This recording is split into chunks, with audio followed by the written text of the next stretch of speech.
Then इसके बाद आता है मिड ब्रेन। अपन ने फोर ब्रेन फर्स्ट पार्ट में देख लिया था, सेकंड पार्ट में अपन देख रहे हैं मिड ब्रेन। तो मिड ब्रेन में क्या होता है, फोर लोब होता है जिनको अपन बोलते हैं कार्पोरा, क्वाड्री, जेमिना। जिसमें अपर टू लोब होते हैं वो फॉर विजन के लिए होते हैं, और लोअर टू लोब होते हैं वो फॉर हेयरिंग के लिए होते हैं। तो मिड ब्रेन, कार्पोरा, क्वाड्री, जेमिना, इसमें क्या होता है, फोर ऑप्टिक लोब होते हैं इसके अंदर, जिनको अपन चारों लोब को कार्पोरा, क्वाड्री, जेमिना बोलते हैं। इसमें upper two lobe for vision के लिए, देखने के लिए, lower two lobe for hearing, सुनने के लिए होते हैं। देन आता है सेरिब्रल पेडेंकल। इसमें क्या होता है, structure at the front of the mid brain. ये मिड ब्रेन का फ्रंट पार्ट होता है जिसको अपन बोलते हैं सेरिब्रल पेडेंकल। फिर इसके बाद में आता है हिंड ब्रेन।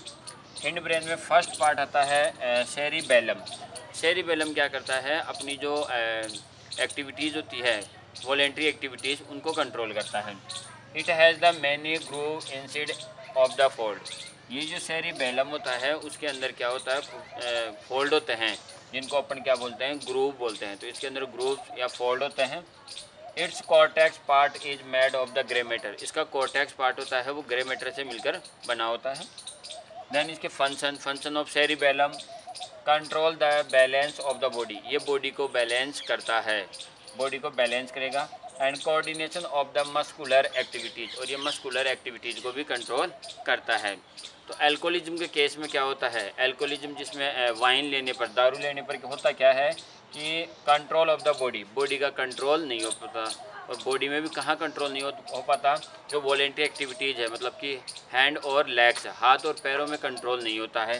तो अल्कोहलिज्म के केस में सबसे ज़्यादा जो पार्ट इफेक्ट होता है वो होता है सेरिबेलम। देन आता है pons. It is the found about the medulla oblongata under the cerebellum stem. ये क्या होता है, मेडुला ओब्लोंगेटा के ऊपर होता है। और it has the made of the white matter. ये वाइट मैटर से मिलकर बना होता है। Then it has the pneumotaxic centre. ये सेंटर होते हैं, या अपन बात करें कि पोन्स में किस किस चीज़ के सेंटर होते हैं, तो पोन्स में सेंटर होते हैं रेगुलेट एंड द रेस्पिरेटरी। तो रेस्पिरेटरी सिस्टम का जो रेगुलेशन होता है वो कहाँ से होता है, अपना पोन्स वाले पार्ट से होता है। It also control the chewing. ये चबाने को कंट्रोल करता है। सलाइवा, लार के सीक्रेशन को करता है। हेयरिंग, सुनने को भी कंट्रोल करता है। स्पीच, बोलने को कंट्रोल करता है। And movement of the eyes, इन सब के सेंटर पोन्स में होते हैं। तो पोन्स इन सब का रेगुलेशन करता है। देन मिड ब्रेन का जो लास्ट पार्ट होता है वो होता है मेडुला ओब्लोंगेटा। तो medulla oblongata, this is the end part of the brain. ये ब्रेन का एंड पार्ट होता है, लास्ट वाला पार्ट होता है। It has the triangular in shape. इनकी जो शेप होती है वो ट्राइंगुलर शेप में होता है। And located between the pons and spinal cord. ये पोन्स और स्पाइनल कॉर्ड के बीच में होता है। This is connected with the vertebral column. ये वर्टिब्रल कॉलम से अटैच होता है। मतलब कि मेडुला ओब्लोंगेटा का एक थोड़ा सा पार्ट होता है वो एक्सटेंड होकर के कहाँ चला जाएगा, वर्टिब्रल कॉलम में चला जाता है, जिसको अपन बोलते हैं स्पाइनल कॉर्ड। तो function of medulla oblongata, medulla oblongata में क्या फंक्शन है, it is the centre of the breathing. इसमें ब्रीदिंग का सेंटर होता है, कफिंग का सेंटर होता है, एंड स्वेलविंग का सेंटर होता है। It control the heart beat. ये हार्ट बीट को कंट्रोल करता है, ब्लड प्रेशर को कंट्रोल करता है। And peristaltic movement of the food, food के पेरिस्टेशियल मूवमेंट को भी कंट्रोल करता है। फूड का पेरिस्टेशियल मूवमेंट होता है ऐसे ऐसे। डिफरेंट इनवॉलेंट्री एक्टिविटीज़, ये अपनी इनवॉलेंट्री एक्टिविटीज़ को भी कंट्रोल करता है।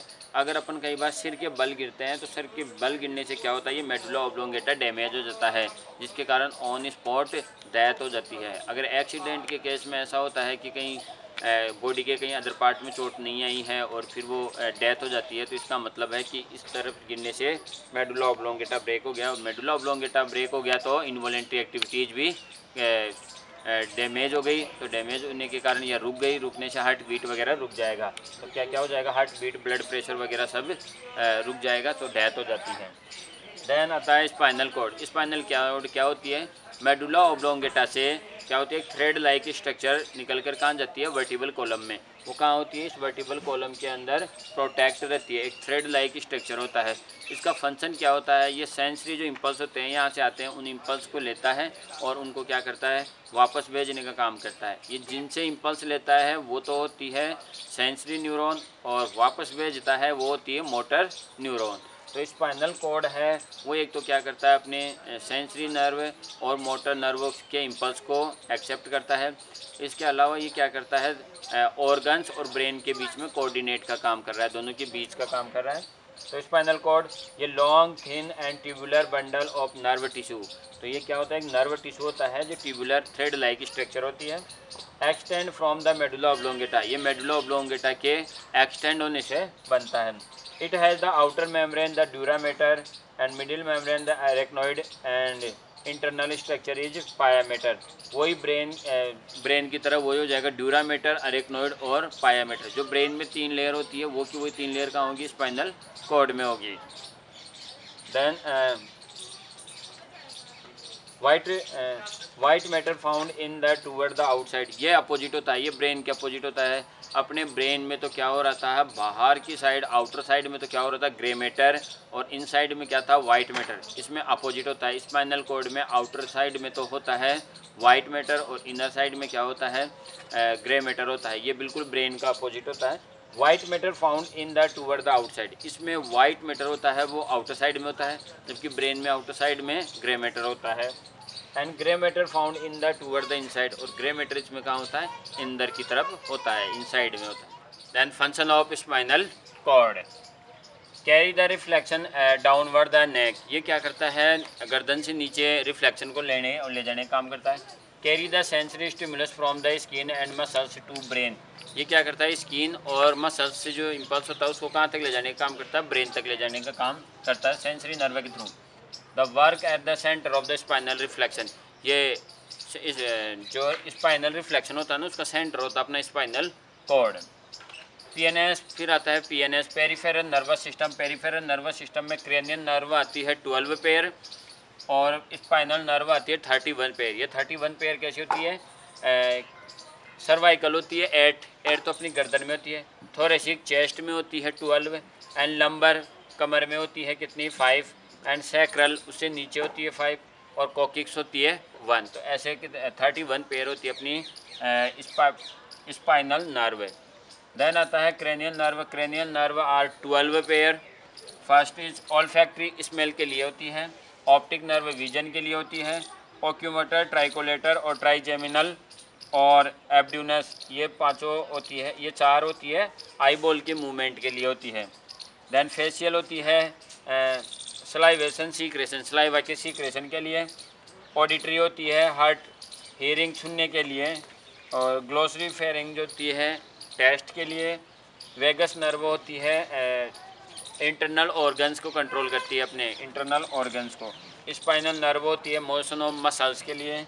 एंड हाइपोजियल नर्व होती है हाइपोग्लोसल होती है मोशन ऑफ द टंग के मोशन के लिए होती आता है। ANS, autonomous nervous system.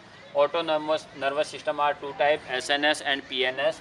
SNS is somatic nervous system और PNS is parasympathetic nervous system. Sympathetic and parasympathetic nervous system में डिफरेंस होता है। सिंपैथेटिक होता है वो इमरजेंसी कंडीशन में अपनी बॉडी को प्रिपेयर करता है। इमरजेंसी कंडीशन को में अपनी बॉडी को प्रिपेयर करता है कैसे, हार्ट बीट को इंक्रीज कर देता है, पीपल डाइल्यूट हो जाती है, स्वेटिंग इंक्रीज हो जाती है, डाइल्यूट यूरिनरी ब्लैडर होता है वो डाइल्यूट हो जाता है। तो कहीं कोई इमरजेंसी कंडीशन में कई बार क्या होता है यूरिन पास आउट भी हो जाता है।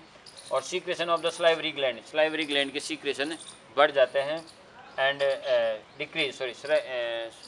सलाइवरी ग्लैंड के सीक्रेशन क्या हो जाएंगे, डिक्रीज हो जाएंगे। जैसे अपना मुंह है वो सूख जाता है, जैसे इमरजेंसी कंडीशन है, जैसे सांप वगैरह को देख लिया, कोई डरावनी कंडीशन है तो उसमें ये सारी कंडीशन होती है। स्नेक के वाले केस में देखो अपनी हार्ट बीट भी बढ़ जाती है, डरावनी चीज़ को देखते तो पसीना भी आ जाता है, आंखें भी खुल जाती है और अपना यूरिनरी ब्लैडर भी रिलीज कर देता है और क्या होता है मुंह भी सूख जाता है। ऐसे ही क्या होता है जब ये कंडीशन चली जाती है ना, इमरजेंसी कंडीशन के जाने के बाद वापस बॉडी को नॉर्मल करने का काम करता है पैरासिम्पैथेटिक नर्वस सिस्टम। जैसे हार्ट बीट को वापस कंट्रोल करेगा, जो पिपिल है उसके कॉन्ट्रैक्शन को भी करेगा। सीक्रेशन ऑफ द स्वेट, उसको वो ज़्यादा स्वेट हो रहा था तो उसको भी कम कर देगा।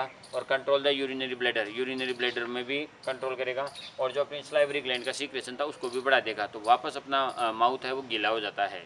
दैन अपने बॉडी में इनवॉलेंट्री ऑर्गन्स होते हैं, वो इनवॉलेंट्री ऑर्गन्स क्या करते हैं, जो स्टिमुलस होता है उसके अगेंस्ट अपना जो रेस्पॉन्स शो करते हैं उसको अपन बोलते हैं रिफ्लेक्स एक्शन, कि वो कैसे मैकेनिज्म करेंगे।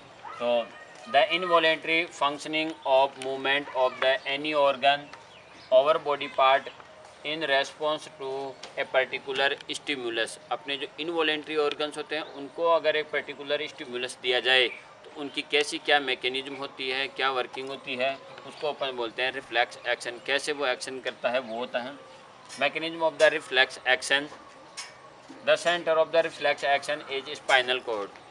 जो अपना रिफ्लेक्स एक्शन होता है, फास्ट जो मूवमेंट होता है वो किसके थ्रू होता है, स्पाइनल कॉर्ड के थ्रू होता है। जैसे अपन किसी हॉट चीज़ को टच करते हैं या कोल्ड को टच करते हैं तो अपना जो मूवमेंट होता है, या स्पाइन किसी कांटे के ऊपर अपना हाथ रख जाए तो कैसे दूर होता है, ये सारा मैकेनिज्म होता है वो रिफ्लेक्स एक्शन होता है।